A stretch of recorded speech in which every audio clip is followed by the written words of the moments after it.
come to this video and part of your training in intercultural competence and communication, you have probably already dealt intensively with the following topics. You have looked at definitions of the concept of culture and cultural models, and you have understood that our perception does not produce a one-to-one copy of the world in our brains, but instead is an extremely complex and error-prone process. The attribution theory helped you to pinpoint the source of misunderstandings, and you learned to slow down and clarify your perception through the DIE process formula. By examining stereotypes, you began to question your own thought patterns, and in the unit of identity, you were able to gain insight into the cultural and individual parts of our human nature. With the typology of ethnocentrism, you have learned to control your deeply rooted basic attitudes, and the module on otherness and strangeness, you have developed tools with which you can independently examine irritations and experiences of otherness or strangeness to prepare the ground for learning interculturally. As a teacher of German as a foreign language or business English, when I walk into a classroom and announce that we are studying grammar today, I usually receive a very unenthusiastic response or little to no enthusiasm. However that is, I can assure you that the so-called cultural grammar is much more interesting. The name and idea of cultural grammar come from the anthropologist Edward T. Hall.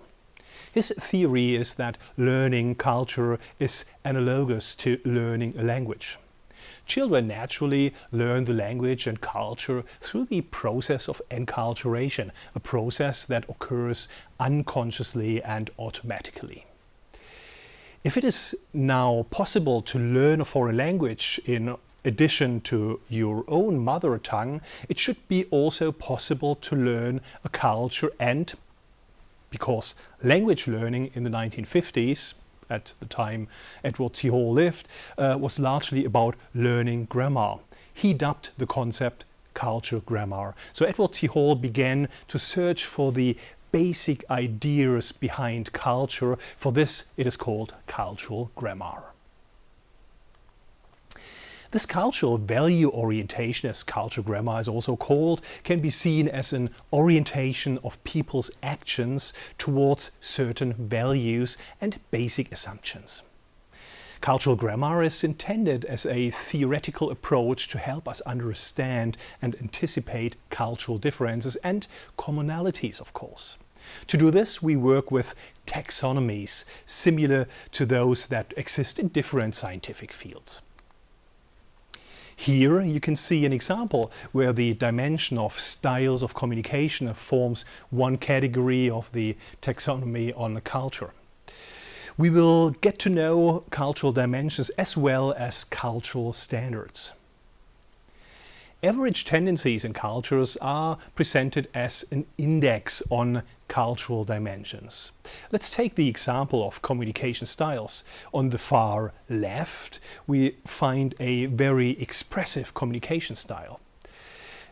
Example, a style that involves a lot of body language, perhaps even touching the other person while speaking. This expressive style could be described as very lively.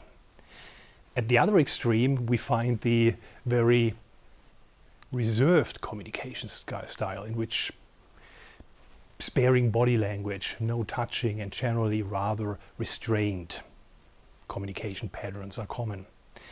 If we now take an average of all examined Egyptians, all Germans and all Japanese, we might arrive at these respective indices described on this dimension.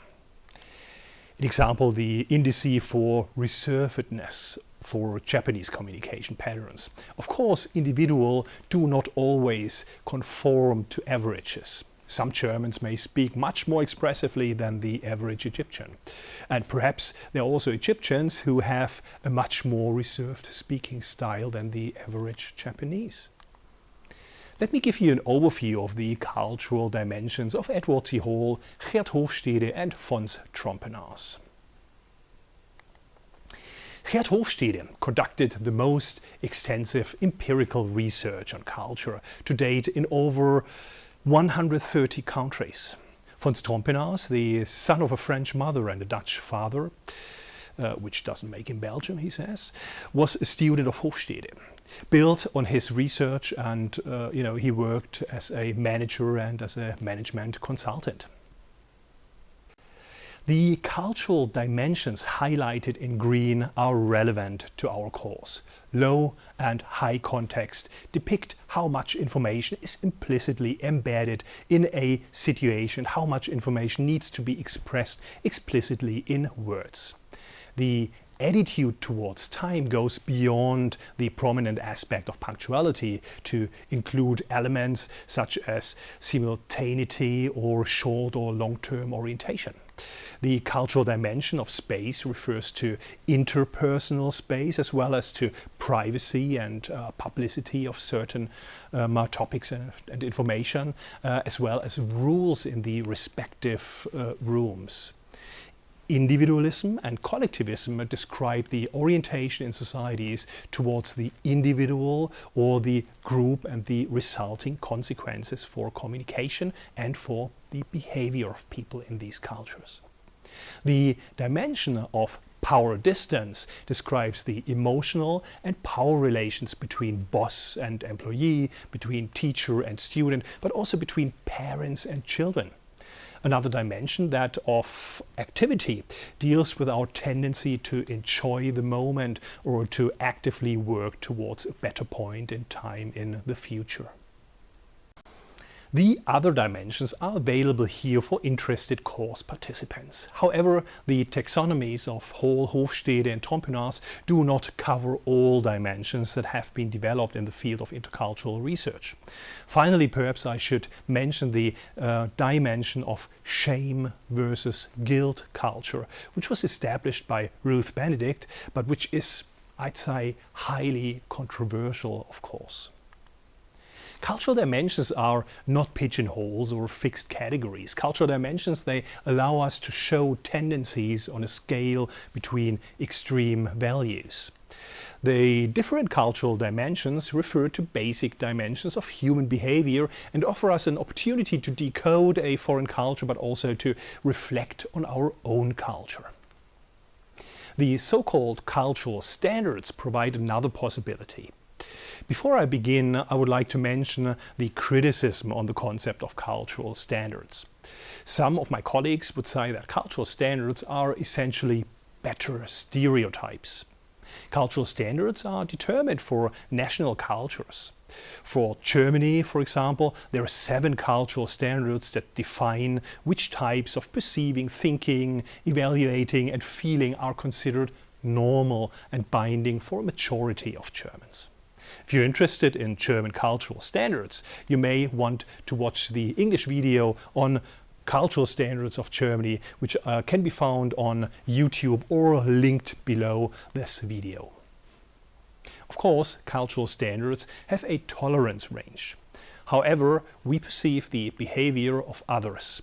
We evaluate this behavior, often unconsciously, based on cultural standards. These cultural standards represent what is seen as normal in a respective cultural sphere.